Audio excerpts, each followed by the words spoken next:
ان سے کہہ دیجئے اپنے گواہوں کو لے آؤ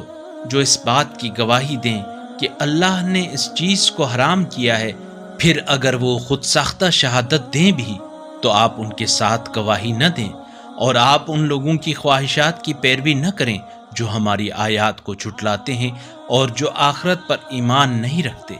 اور دوسروں کو اپنے رب کے برابر سمجھتے ہیں۔ کہہ دیجئے آؤ میں تمہیں وہ چیزیں بتا دوں جو تمہارے رب نے تم پر حرام کر دی ہیں،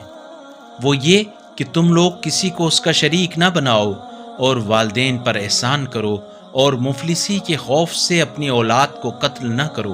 ہم تمہیں بھی رزق دیتے ہیں اور انہیں بھی، اور اعلانیہ اور پوشیدہ کسی طور پر بھی بے حیائی کے قریب نہ جاؤ، اور جس جان کے قتل کو اللہ نے حرام کیا ہے اسے قتل نہ کرو، ہاں مگر حق کے ساتھ۔ یہ وہ باتیں ہیں جن کی وہ تمہیں نصیحت فرماتا ہے تاکہ تم عقل سے کام لو۔